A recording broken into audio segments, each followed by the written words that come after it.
Hi, I'm Adora Vale. And at my sister's wedding, she called me a beggar, in front of our entire family, then told the videographer to cut me out of every shot. I stood there, holding a gift I couldn't afford, watching her wear the smile I paid for. But it didn't stop there. What do you do when the people who raised you rewrite the story, erase your name, and dare you to stay quiet? Do you disappear or do you document everything? The first thing I remember was the smell of lavender and champagne floating through the air. The kind of scent people pay extra for to make their lives feel perfect. I parked my old silver Corolla at the far edge of the lot, away from the rows of sleek black cars that glinted under the California sun. The Willow Crest estate stretched out before me, all gold leaves and white chairs, the kind of place where people pretend life has no cracks. I took a deep breath, checked my reflection in the side mirror, and tried to smile. Maybe today would be different. My sister's wedding. Callista Worthington, well, soon-to-be Worthington, was the star of the day, just as she'd always been. The adored one. The perfect one. I held the small gift box in my hand, wrapped neatly with cream paper and a single ribbon. I'd spent an hour picking it out, a set of engraved glasses etched with the word family. Maybe it was a naive gesture, but it was honest. I wanted to believe we could still be that, family. At the gate, a young woman in a black dress held a tablet, scanning through the guest list. She smiled professionally, though her eyes flickered with hesitation when I said my name. Adora Vale, I repeated, trying to sound casual. She scrolled, frowned, then gave me a small, polite smile that felt like a dagger. I'm sorry, she said softly. It seems you're not listed. I blinked. That's not possible. I got the invite from my mother, she said. She shook her head, sympathetic but unmoving. It looks like there were last-minute changes. The air shifted around me, a quiet wind brushing the vineyard leaves. Behind me, I heard laughter, familiar laughter. My cousin Jacob walked by with his wife. He saw me, hesitated, then gave me a small nod before pretending to check his phone. I forced a breath, swallowing the sting. I understand, I murmured. I'll just wait inside. Ma'am, I can't. But I was already walking. The stone path wound between tables draped in ivory cloth, candles flickering even in daylight. Everything looked perfect, curated for pictures. I caught sight of my mother, Lurleen, standing near the bar, smiling stiffly as she chatted with guests.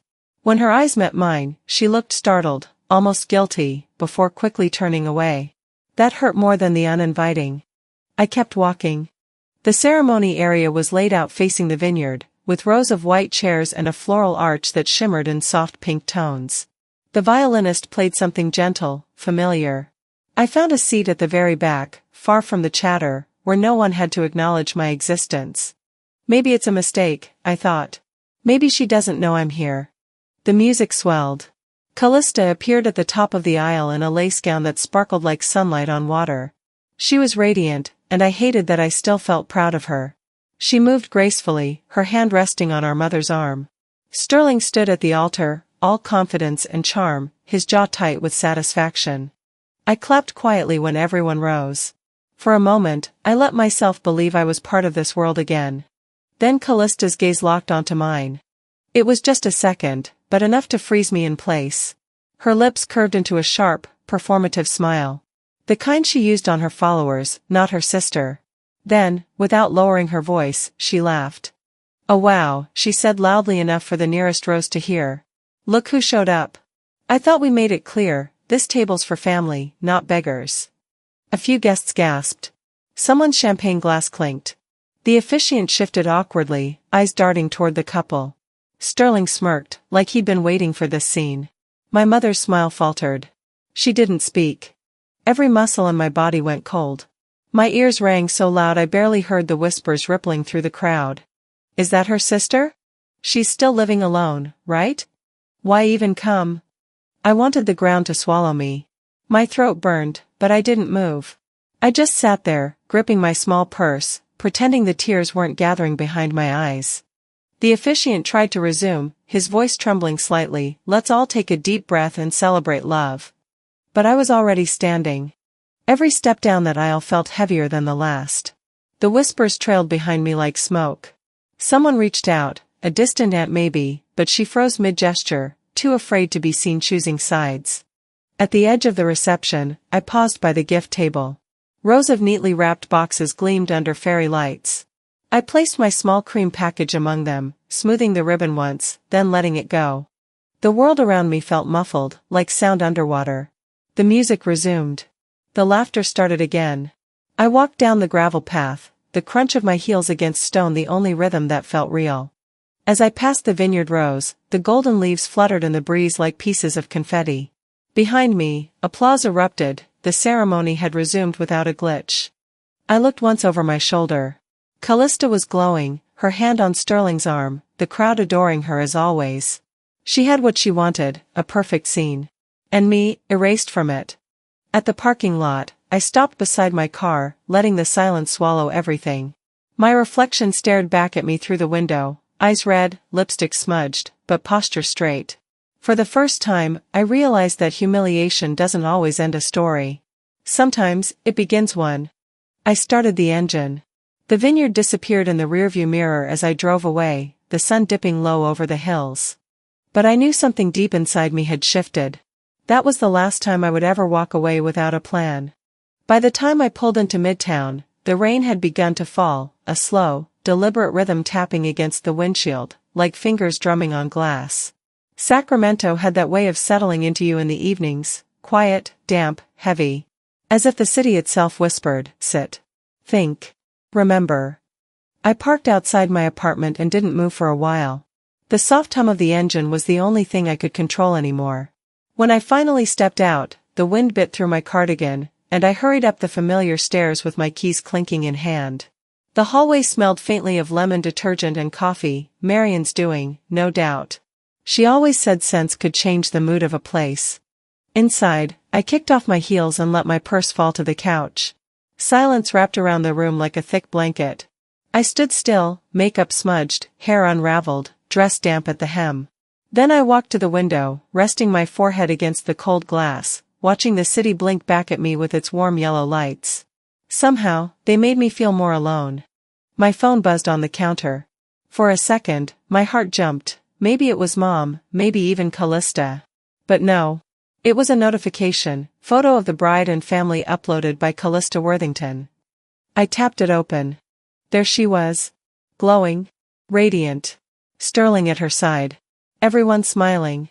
I scanned the background, the corners, every blurred figure. I wasn't there. Not even as a forgotten shadow. It was as if I'd never existed. I put the phone down gently, like it might crack the moment further. The night dragged on. I didn't eat. Didn't move much. Just sat by the window, watching the rain draw lines down the glass. No call. No text. Just silence. The only thing that blinked on my screen was a reminder, Monday meeting, 9 a.m. Work. The one place I still mattered. I tried to shake the thoughts off. Washed my face. Changed into my old sweatshirt. Pulled my hair up. But still, I heard her voice echoing, sharp, precise. This table's for family, not beggars. That word, it clung to me like something I couldn't scrub off. I went to the kitchen, poured a glass of water, and leaned on the counter. Funny how silence can be louder than a scream. Callista had always filled every room, every conversation, every expectation. And I'd learned early on the safest way to exist beside her was to take up less space. When I was 15, she told a teacher I cheated, so she could get credit for helping me. I cried all the way home, sure Mom would take my side. She didn't. You know how Callista gets, she said. And that was it. Case closed. Now, decades later, those same words were about to hit again. My phone buzzed. A voicemail. Mom. I pressed play. Her voice was soft, too soft. Hi, sweetheart. Just wanted to check you got home safe. I wish you hadn't come today. You know how Callista is when she's stressed. Let's just keep things peaceful, okay? Love you. No apology. No acknowledgement. Just more justification. I deleted the message. That tiny chime of deletion, it felt like closing a door that had been half open for years. Then, a knock at the door. It was nearly midnight. I froze. Through the peephole, a delivery man, soaked, holding a small brown box wrapped in plastic. Delivery for Ms. Vale? I nodded, signed, and shut the door behind me. No return address. Just my name, scribbled in unfamiliar handwriting. I peeled back the tape. Inside, my gift. The wedding gift I'd left behind. Paper torn, ribbon frayed, box dented like it had been kicked. No note. No message. Just rejection. Inside the wrapping, the engraved frame still shimmered faintly, family. I had placed an old photo inside, Callista as a child, sitting on Dad's shoulders, both laughing. I'd chosen it because it reminded me of before everything turned sour, before Dad died, before Mom stopped protecting me. Now, it felt like it belonged to someone else's life. I sat down, gripping the glass in both hands as the tears came. Quiet, unrelenting. Not loud or angry. Just a slow, aching unraveling. You didn't even look inside, I whispered. Outside, the rain answered with steady patience. Eventually, I stood. Not out of anger, but out of something sharper, clarity. I walked to the bookshelf and cleared a space between two novels. I placed the frame there. Then, slowly, I pulled out the photo and replaced it with a blank slip of paper. That empty space, it was truer than the image ever was. Family, I'd realized, was sometimes just a word we used to dress up abandonment. I stared at the blank paper under the warm lamplight. My breathing slowed. The tears dried. And in that silence, something shifted. People think cruelty is loud, shouts, slaps, slammed doors. But real damage comes quietly. When no one says your name. When no one says, that wasn't right. When their silence speaks louder than truth. I pulled a notebook from the drawer, opened to a fresh page. At the top, I wrote. They pretend silence heals. It doesn't. It trains you to disappear. The ink bled into the paper, thick and intentional. Through the window, Marian's apartment was lit. She was probably curled up with her book, a cup of tea in hand. Sometimes she waved at me. Tonight, I almost waved back. Almost. But instead, I turned off the lamp. Let the room fall into soft shadow. And I sat in it, still, focused. They thought ignoring me would keep me quiet. They thought I'd fade, forget, shrink. They were wrong. Because silence, if you stay in it long enough, doesn't just haunt. It remembers. And one day, it speaks back. The rain had slowed to a whisper by the time I shut my front door behind me. It should have felt like relief, the end of the storm, but all it did was emphasize the weight inside my chest. The hallway of my apartment was dim, silent, too familiar. I locked the deadbolt, shrugged off my damp cardigan, and stood there for a moment with my back pressed against the door. The echo of the past 2 days clung to me like wet fabric. A kind of heaviness that no towel, no blanket, no hot tea could wash away. I dropped my bag onto the entryway table, walked to the living room, and sank into the corner of the couch. My hands folded together without instruction. My eyes landed on the wall in front of me, not because I was thinking, but because I wasn't. It was the kind of stillness that follows a break you can't quite name yet.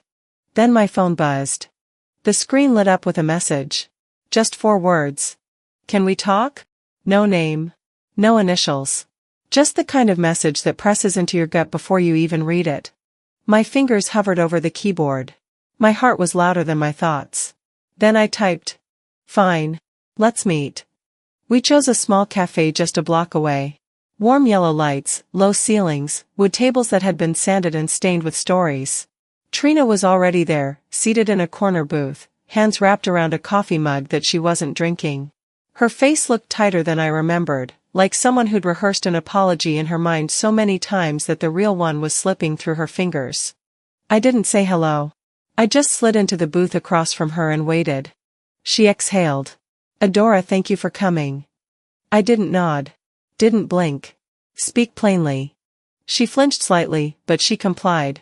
You were only invited because my mom insisted. Callista didn't want you there. She said. You didn't fit the look, . A cold sensation ran down my spine. So I was decoration, I said. A necessary aesthetic. Trina's eyes welled up. She looked away. I'm sorry. I didn't want to be part of it. But I didn't say no either. I stared at her, unmoved. And now you want redemption. She opened her mouth, closed it. I want you to know that I saw it. I saw what they did. I didn't speak up because I was afraid of losing my place. With Callista. With everyone. I didn't soften. I didn't ask for more. I let her confession land, raw and late. After a long silence, she added, "I know it doesn't fix anything." "No," I said. "It doesn't." We parted without a hug. Later that afternoon, I drove aimlessly through the old neighborhoods we once called home. My mind wandered back to the attic of the house on Ridley Street. I was 17 when Mom had brought me up there. Dust in the air, light slanting through a round window. She opened a long, zippered garment bag and pulled out a dress, white satin, delicate lace along the bodice, sleeves that shimmered slightly. "This will be yours someday," she whispered, eyes soft. I had never seen her look that gentle before. I remembered brushing my fingers along the neckline. It had felt like touching a future. But when I came back downstairs that day, the dress was in Callista's arms. Mom was beaming. "Wear this on your wedding night," she said, to her. Not to me. Back then, I told myself it was a misunderstanding. That something would change. But now I saw it all for what it was. Because last night, as I watched Callista walk down the aisle, I saw that dress. Altered, tailored to her frame. No mention of where it came from. No gesture toward the original promise. Just a new story written over the old, without hesitation. And Mom, my mother, stood there clapping, tears in her eyes. As if I had never existed in that memory. Back in my apartment, I opened my sketchbook. I hadn't touched it in weeks. The pages still smelled faintly of pencil lead and past ambitions. I drew the dress as I remembered it. Every fold, every seam. I took my time, tracing the scalloped lace and curved bodice. But as the dress came to life on paper, so did the ache. My hand began to tremble. I pressed harder. The pencil snapped. And then, without even thinking, I smeared the drawing, my palm dragging across the page, turning fabric into fog. Until it was nothing but a blurred memory. At the bottom of the page, I scrawled one word. Forgotten. I stared at it. And then whispered to myself, it was never about the dress. It was the erasure. Of every promise made and broken. I closed the sketchbook and sat there for a long time, the lamp still humming faintly beside me. But something inside had shifted. Quietly. Irrevocably. I opened my laptop. The screen glowed in the dark. I typed. Emotional Abuse in Inheritance Law, California. Article after article filled the tabs. Legal definitions. Personal accounts. Financial manipulation. Generational guilt. Not because I had a plan. Not yet. But because I needed language for what had been taken from me. I didn't sleep in pajamas that night. I lay fully clothed on my couch, rain still tapping against the windows. In my dreams, I walked through childhood rooms I barely recognized. Laughter echoed through walls I wasn't allowed behind. I saw myself in corners, always slightly out of frame. When I awoke, it was still dark. My shoulders ached, but my chest held a single truth. I won't pretend anymore. Let them think silence means surrender. They'll soon learn what it means when silence learns how to speak. Rain tapped gently against the windowpane, a constant rhythm like the echo of a memory I couldn't shake. Sacramento was wrapped in dusk, the sky veiled in gray, and inside my apartment, shadows stretched across the hardwood floors like soft bruises.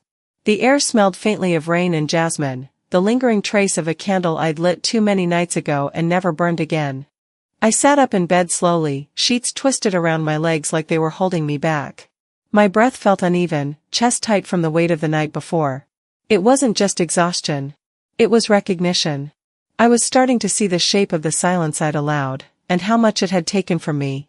By evening, I was at my desk, staring blankly at my laptop. I had opened it hours ago, pretending to work on some project, but truthfully, I had been drifting, editing nothing but thoughts. Trying to clean up the jagged edges of who I was becoming. My hands hovered over the keys, mind half submerged in memories I wasn't ready to revisit. Then, a soft ping broke the quiet. Official wedding highlight video now live. I stared at the notification like it was a dare. I could have ignored it. I should have. But something inside me itched. Maybe it was curiosity, maybe it was the need to be proven wrong. I clicked. The screen bloomed into images that looked almost unreal in their perfection. A drone glided over sunlit vineyards, capturing the warm glow of Callista's wedding. Guests waved to the camera, glasses raised. Sterling laughed, charismatic as always, surrounded by their circle of polished, carefully chosen friends. The vows were set against a golden backdrop, grapevines stretching endlessly behind the altar. The music rose, slow and reverent, tugging at emotion. And yet, I searched. Frame after frame, I scanned the footage, looking for even a flicker of myself. Maybe I was just in the background, next to the dessert table? Behind the ceremony seats? Nothing. No glimpse. No passing shadow. No mistaken profile caught mid-turn. It was like someone had gone in with a fine-tooth comb and erased me. I wasn't there. Not in any frame. Not even the group shots, where I distinctly remembered standing for at least one photo near the edge.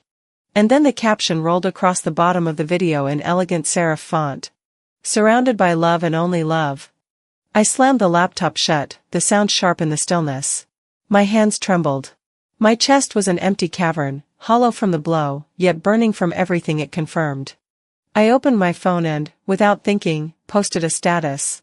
Sometimes silence is louder than hate. It took less than a minute. Stop making everything about you, someone commented. Let Callista have her moment, another said. Then came a DM from a cousin I hadn't heard from since Christmas. Better you weren't in that video. You looked out of place anyway. Out of place. I read it twice. 3 times. The words burrowed under my skin, deeper with every read. I deleted the post. But the emptiness didn't leave. It only grew sharper, cleaner, like a knife honed by repetition. Then, the doorbell rang. The sound jolted me back into my body. No one had said they were coming. I pulled on a sweater, padded quietly to the front door, and opened it. There was no one there, just the soft hiss of rain and a small, padded envelope left on the porch, corners damp.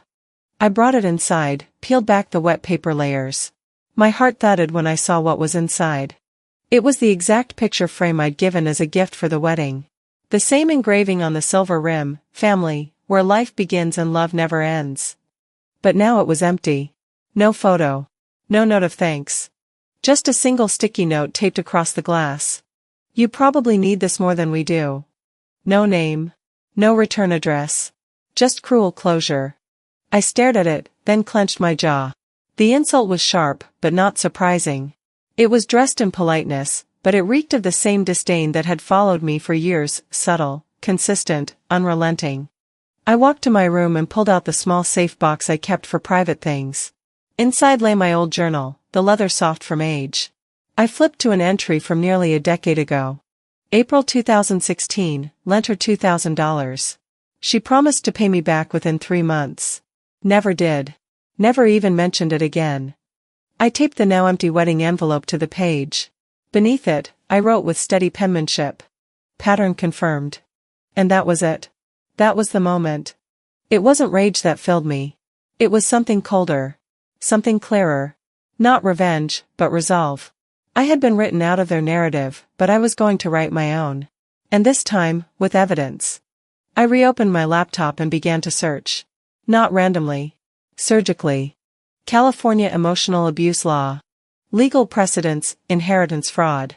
Defamation, passive exclusion. Siblings and financial coercion. I bookmarked articles. Court cases. Legal blogs. Threads from people who had once been erased and had clawed their names back through fax, not begging. I read about cases where recognition was not a courtesy, but a legal right. This wasn't about a seat at the table anymore. It was about the truth. Documented, undeniable, unedited. I shut the laptop. Turned off the lamp. Let the room grow dark. My breathing leveled. My tears were gone. All that remained was a quiet clarity. They had tried to erase me, from the pictures, from the video, from memory itself. But what they didn't understand was that I had finally stopped hoping to be invited back in. I was no longer waiting to be seen. I would become undeniable. Outside, the rain faded into a whisper, as if the night itself was leaning in to listen. And by the time they realized I had changed, I would already be gone. The morning air held a brittle clarity, like glass right before it shatters. I stepped outside, drawing in the crisp scent of fall, dry leaves, distant chimney smoke, a promise of something ending. The sidewalk glistened faintly from a light rain overnight. Beneath my boots, leaves cracked and whispered as if reminding me of all the things I hadn't said. I slid into the driver's seat and closed the door, cocooned in silence. My fingers rested on the steering wheel, unmoving. That velvet pouch. The returned picture frame. The erased recording. They all swirled in my mind like leaves caught in a gust. But today, something had shifted. Not just in them, in me. My phone vibrated. Brunch with Mom. 11 a.m. No smiley face. No heart. Just that, as if it were a meeting on a calendar she didn't want to attend either. East Sacramento hadn't changed. The wide streets were lined with maple trees, their fiery branches arching like a tunnel to the past. I parked in the usual spot across from the house. The white facade of my childhood loomed ahead, still pristine, like a painting preserved for guests, not memories. Through the wide front windows, I could see them already seated at the dining table. My mother, poised, hair perfectly waved, lifting her teacup like royalty. Callista, radiant in cream cashmere, glanced down at her phone, then at her reflection in a silver spoon. A servant poured coffee, silent as smoke.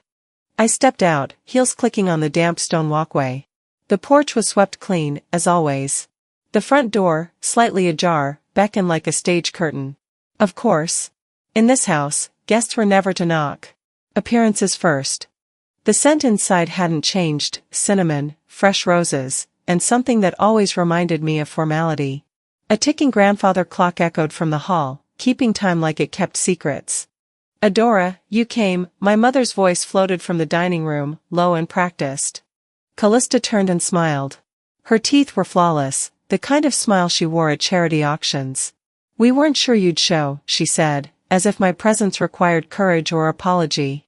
There were 6 place settings. A long mahogany table, shining under soft chandelier light. Sterling silverware. Crystal glasses. And 1 empty chair. My chair. I stepped in without comment, taking it all in, the carefully framed photographs on the wall. Weddings, galas, fundraisers. Callista in every single one. Sometimes with our parents. Sometimes with Sterling. Never with me. As if I had been a guest in my own bloodline. Lurleen gestured for me to sit. We wanted to clear the air, she said gently, her hand resting near a velvet pouch and a small jewelry box at the center of the table. My eyes stayed fixed on them. I sat, slowly. Before we begin, I said, my voice steady, why is my chair the only one left empty? You knew I was coming. Callista lifted her eyes, amused. It's just how things are, Adora. Lurleen shifted. Let's not start with accusations. We have something for you, well, from Grandma. She opened the pouch, fingers delicate as if handling something sacred. My breath caught. It was the locket. Pearls strung with a fine silver chain, and that small, heart-shaped clasp in the center. Grandma's promise. Given to me when I was 12. Whispered with a smile, this will be yours on your 18th birthday, darling. It holds generations. I never received it. Now, it glinted in Callista's palm. She held it up to the light as if admiring her own reflection. With practiced ease, she clasped it around her neck. Don't worry, she said lightly. I'll keep it safe. My lips pressed into a smile so thin it hurt. Of course, I murmured. Inside me, something quietly calcified. I waited a beat, then stood, excusing myself to the kitchen. More water, I said. But really, I needed breath. The kitchen was spotless, of course it was. But I wasn't alone for long. Callista entered behind me, arms crossed. You know, I began, not turning to face her, before your wedding, your credit card was maxed out. You called me in tears. Her silence was sudden. Absolute. I sent $4,000. No hesitation. You said I saved your rehearsal dinner. She opened her mouth to deny it, then didn't. Her chin lifted slightly. I remember, she said at last, coolly. But that was years ago. Exactly, I said. Years of silence since. I returned to the table with my glass refilled. The locket now rested against Callista's blouse like it had always belonged there. We ate in a fragile quiet. Lurleen dabbed her lips and finally said, I'm sorry, Adora. I thought it best to let Callista keep it. She represents the family now. I nodded slowly. Best for whom? I asked, my voice soft as velvet and just as sharp. She didn't answer. I stood. Thank you for brunch, I said. I walked through the house like a visitor. I passed the staircase, the portraits, the polished surfaces that had never once reflected me. I paused at a mirror near the front hall and caught my own gaze, solid, calm, no longer seeking permission. On the porch, the wind had picked up. A few gold leaves skittered across the steps like they were running too. At the car, I reached for the handle, then paused. Something in me turned. I looked back. There they were. Two silhouettes at the dining room window. Watching. Waiting. I didn't slam the door. I didn't wave. But when the door closed, it closed without apology. And the silence that followed? It spoke for me. The night air clung to my skin like a second layer, heavy and warm with silence. As I closed the front door behind me, the soft click echoed louder than it should have, like punctuation on a sentence I hadn't realized I'd just ended. The house was still, save for the distant pulse of the city humming beyond the windows. It felt foreign now. Like I was only borrowing space in someone else's life. I slipped off my heels and padded barefoot to the dining table, where my laptop waited, a silent sentinel to all the decisions I'd refused to make until now. The screen came to life with a familiar glow. My spreadsheet opened, rows and tabs like confessionals, each labeled event, each tagged with memory and consequence. Gala, humiliation, filed. First ask for help, denied. I stared at the empty space beneath the next entry. Tonight would earn its place. Later that evening, I dressed with deliberate restraint, a navy sheath dress, modest neckline, no sparkle, just quiet elegance. Small silver studs, and my hair pulled back into a low knot. Controlled. Precise. Unshakable. As I drove through the streets of Sacramento, the windows cracked just enough to let the city's hush trickle in. Streetlights blurred past. I was not nervous. I was not excited. I was resolved. The Sacramento Cultural Foundation Gala was hosted at the Langford Atrium downtown, glass ceiling, marbled floors, everything polished to mirror dreams that belonged to other people. I stepped inside and the weight of chandeliers and gowns and curated laughter settled on my shoulders like dust I used to choke on. But not tonight. I reminded myself, this is not about fashion, prestige, or even vengeance. This is about exposure. Witnessing. Unmasking. At the check-in table, I gave my name. Adora Linwood, I said evenly. The woman behind the table handed me a name tag. Vendor, logistics. Not even my company name. Just a title. Just a role. I stared at it, then glanced at the next placard beside it, etched in gold. Callista Worthington, Legacy Benefactor. Of course. The air around me cooled a few degrees. A waiter passed by with champagne. He paused, squinting. Aren't you her sister? He asked gently. I met his eyes. Not tonight, I replied. He gave a curt nod, unsure how to respond, and moved on. That was the thing about these events, everyone wore masks, but I'd taken mine off. I made my way toward the rear of the hall. No networking. No polite greetings. Just quiet observation. I watched from the shadows as Callista took the stage under a gold spotlight, her posture effortless, her voice rehearsed to perfection. Family, she began, smiling. Legacy. Giving back to the city that raised us. I knew that smile. I'd seen it after she pushed me aside for the family Christmas card. After she told a partner client I wasn't ready for leadership. A smile carved from image, not truth. Sterling sat beside her at the head table, his applause oddly stiff, robotic. Around the room, faces shimmered with admiration, drinking in her every word. I stared, not with envy, but clarity. I wasn't in awe anymore. I wasn't lost in the ache of being overlooked. I was watching a play I no longer had to pretend to enjoy. I began cataloging everything, each greeting, each raised glass, each calculated glance. Not for revenge, but for truth. It felt like the first time I'd ever really seen her. Later in the evening, as dessert plates clinked and conversations dwindled, the room began to empty. Volunteers folded linens. Staff dimmed the lights. I stood, retrieving my coat. The rain had begun, fine mist at first, then a soft drizzle. The valet area outside glowed beneath flickering street lamps. I stepped out and turned toward the curb, but a voice, low, hurried, called behind me. Adora. I turned. Callista stood beneath one of the pillars, half hidden by shadow. Her gown clung to her like armor, her makeup smudged only slightly at the corners. What now, Callista? I asked, calm as stone. She stepped forward. Her eyes scanned the area, voice just above a whisper. Sterling's under investigation. There are rumors about his past clients, something to do with financials. I didn't want you involved, but... Her sentence unraveled, breathless and unfinished. She was unraveling. I held her gaze. "If you need a vendor, call the office," I said, my voice steady. "But I'm done being your backup plan." She opened her mouth, then closed it. Her face twitched like she wanted to explain, to soften the edges of what had been done. But there was no version of this story that I hadn't already lived through. No edit that made it better. "Don't do this," she said, almost a plea. I shook my head slowly. "You did this," I whispered. I slipped into my car and shut the door. Through the rearview mirror, I watched her fade into the background, just a shadow under streetlight, caught in the rain. The drive home was silent. Not mournful. Just intentional. Street after street, I passed familiar storefronts and coffee shops, places where I used to imagine versions of myself that always fell short. But tonight, I wasn't retreating. I was documenting. Drawing lines. Restoring balance. At home, I opened my laptop once more. Gala, humiliation, filed. Call for help, denied. Confrontation, final. My fingers hovered over the keyboard. I could still hear her voice, see the desperation in her eyes.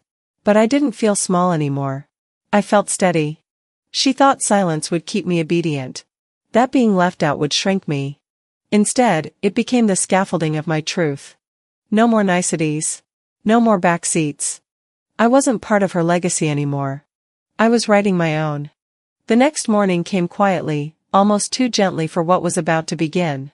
My phone rested on the nightstand, dark and still, until it buzzed to life with a vibration so sharp it sliced through the silence.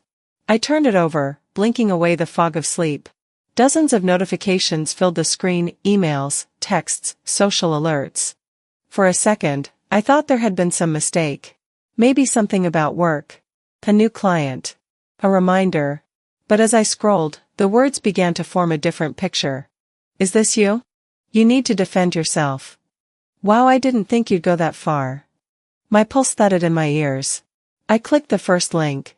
The video opened with my face, blurry, mid-blink, caught in poor lighting from years ago at a family barbecue. Someone had stitched together old clips of me laughing, speaking, arguing, then edited them with music too dramatic to be real. Subtitles danced across the bottom of the screen, unstable. Ungrateful. Dangerous. It was grotesque. It was deliberate. And it was public. The video had already gone viral, shared across half the Sacramento social circle. Then I saw the caption that pinned it to the top of the feed. "Family should never hurt family. Callista Worthington." I didn't gasp. I didn't cry. I just sat there, the glow of the laptop turning the walls a sickly blue. Every part of me knew she'd been waiting for this, one more public erasure, this time dressed as concern. The comments rolled in fast. "She's always been jealous. I remember her at the wedding, so awkward. Some people just can't handle success." It didn't sting the way it once would have. It was almost clinical now. I took a breath, exhaled slowly, and pressed record. No makeup. No filters. Just my voice. "I'm not here to argue with anyone," I said into the camera. "But when people try to rewrite your story, the best response isn't anger, it's documentation." I didn't post it. I saved it. Then I started working. Instead of feeding the fire online, I went quiet. Strategic. I opened my email and sent private messages to 3 journalists, 2 nonprofit directors, and 1 attorney I'd consulted months ago. No explanations, just attachments. Scanned copies of Callista's messages asking for money before her wedding. Screenshots of Sterling's text about borrowing funds from donors temporarily. Voice recordings of conversations I'd kept, not for revenge, but for safety. Each file had a label. Context matters. By that evening, I could almost feel the shift in the air. Calls from blocked numbers went unanswered. The video stopped gaining traction. The same people who had commented cruelly began deleting their posts. 2 days later, the first headline appeared on my screen. Hedge fund manager Sterling Worthington under investigation for misuse of charitable donations. The article detailed inconsistencies in donor receipts, missing invoices, untraceable transfers, everything I'd quietly hinted at with those forwarded documents. By morning, the local news had picked it up. By noon, Sterling's company website went offline. And Callista? She started deleting everything. Her accounts vanished within 12 hours, Instagram, Facebook, even her brand collaborations. The influencer facade dissolved overnight. My mother called that evening. Her voice trembled on the voicemail. "Adora, what did you do? They're saying you started all this." I didn't respond. I didn't need to. I walked to the window instead, watching the reflection of city lights shimmer against the glass. My tea had gone cold. For once, the silence wasn't heavy, it was precise. I thought back to every moment she'd told me to stay quiet, to not make a scene. Every time she'd said, "Family is family, you don't air private matters." What she never realized was that silence, when refined, becomes strategy. A week passed. I watched it unfold from a distance, my name fading from gossip threads while hers remained pinned to headlines. Strangers who had ignored me for years began sending messages. "I misjudged you. I'm sorry. You didn't deserve what they did." I never replied. Apologies given after the fire has burned out don't rebuild anything.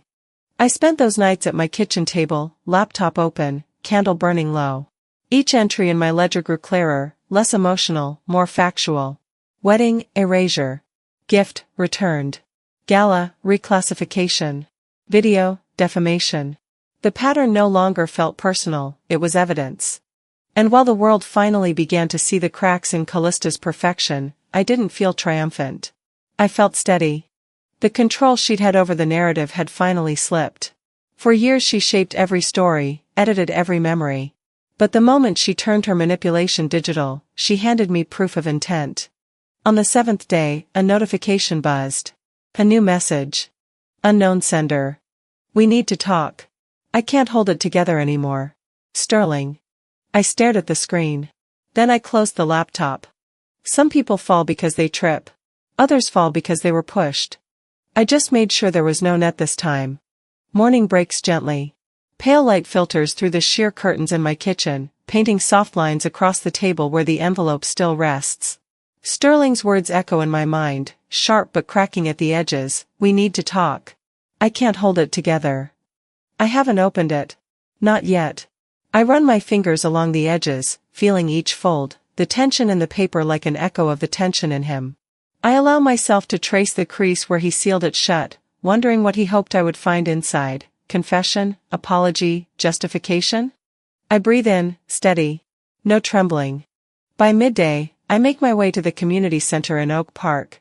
The air smells of fresh coffee and old floor wax, a familiar blend of civic duty and weary optimism. The monthly board meeting is about to begin.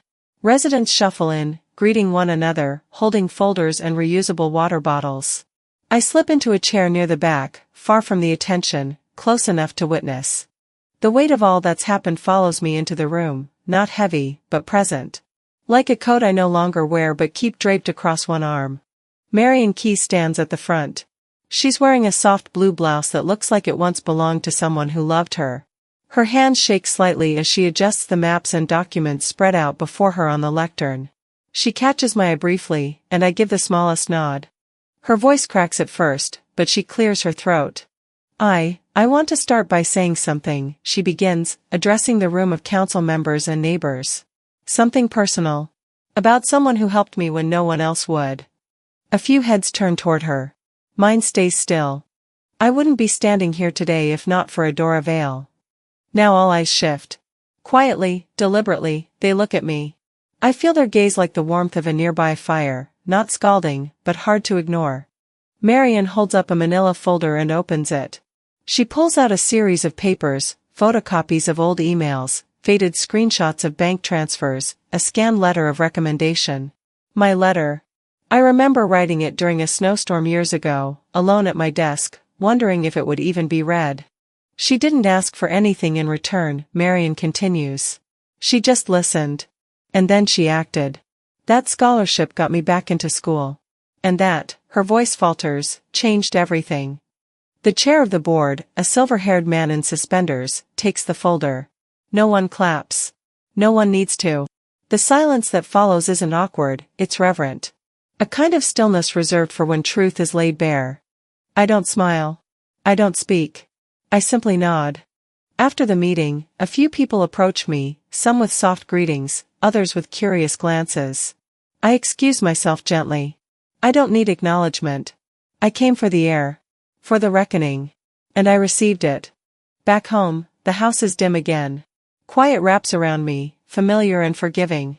The envelope from Sterling is still untouched, but my hands drift past it now. Something has shifted. Then comes a knock. I wasn't expecting anyone. I open the door to find a young courier, holding a worn brown envelope. No return address. No name. Just the weight of something unresolved. Delivery for Ms. Vale, he says. I take it, thank him, and close the door.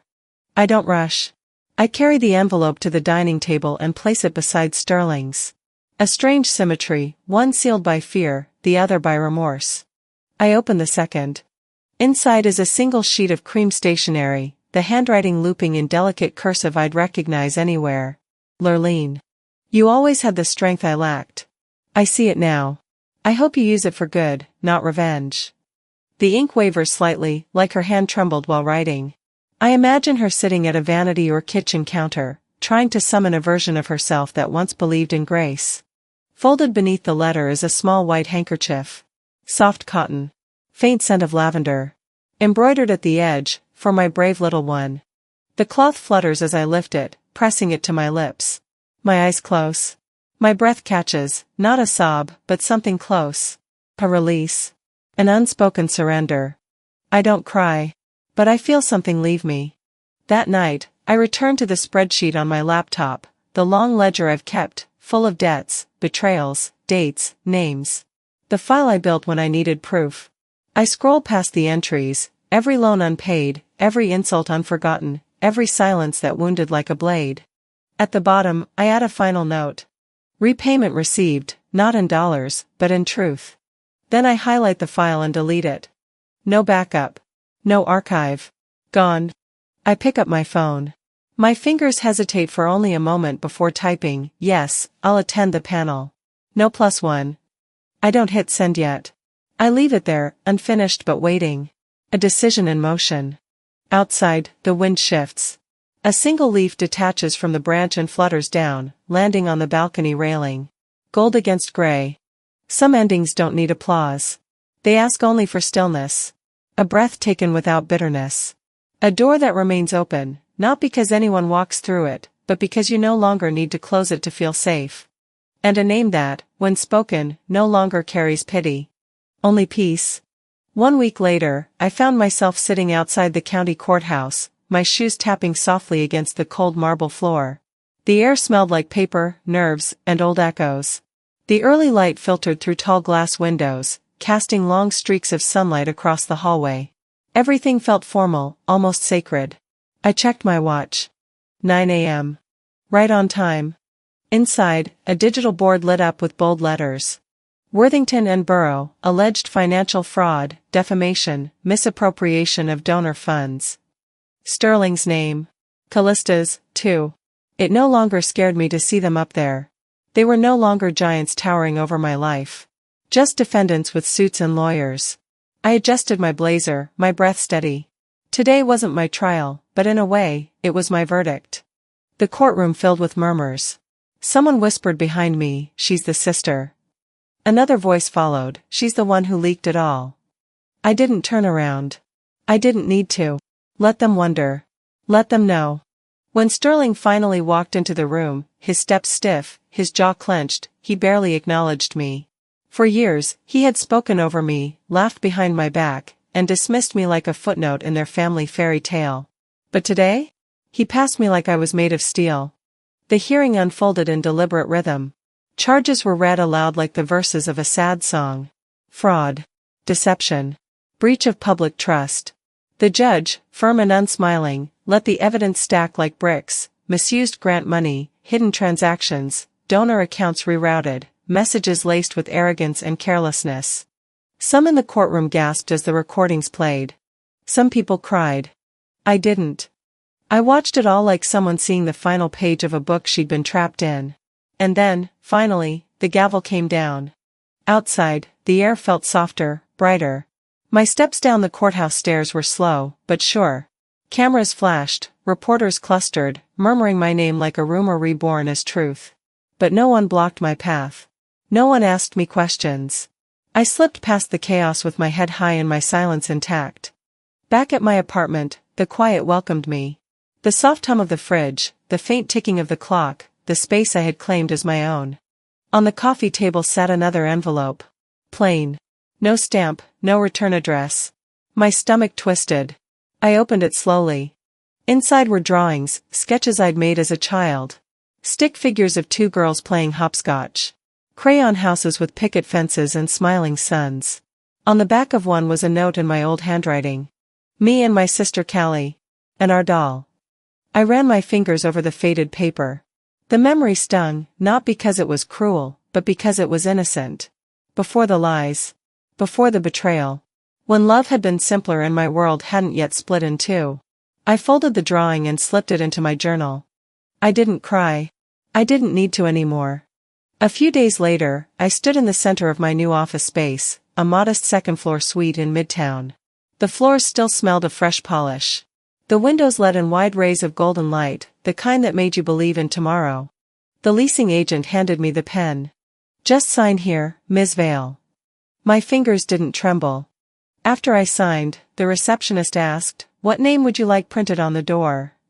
I paused. For a moment, I considered the usual, designer, consultant, founder. But I shook my head. "Just Adora Vale," I said softly. No title. No backstory. Just the name. I pinned the small embroidered handkerchief my mother had once mailed me above my desk. It read, "For my brave little one." It used to feel like a taunt, a manipulation wrapped in lace. But now? It fluttered like a flag, not of surrender, but of survival. A reminder of what I had endured. And who I had become. That night, I walked downtown beneath a sky that shimmered like a sheet of velvet. The city pulsed around me, not loud, not chaotic, but alive. Forgiving. As I passed a glowing cafe window, movement caught my eye. Across the street stood Lurleen, coat wrapped tightly, her posture hesitant. She looked older, or maybe just sadder. Our eyes met. For a moment, everything that hadn't been said hovered in the space between us. I nodded. Just once. She nodded back. No apologies. No grand gestures. Just acknowledgement. And maybe that was enough. I kept walking. The city whispered its rhythm around me, cars rolling, laughter spilling from patios, footsteps blending into a shared song. I used to believe family meant unconditional love. Now, I believe family is the one who claps when you stop begging. At the corner, I paused in front of a tall glass building. The surface reflected the skyline, and me, right there in the center. Not as someone hiding in her sister's shadow. Not as someone seeking permission. But as someone whole. I placed my hand against the glass. For the first time in my life, I didn't feel like a little sister. I felt like myself. And that was more than enough. Not every family tie is sacred, some are forged in control, not care. What Adora's story reminds us is this: silence can be survival, but truth is liberation. When you're constantly asked to shrink to keep the peace, maybe it's time to question who benefits from your silence. Have you ever felt erased in your own family? Share your thoughts in the comments below, I read every one. And if stories like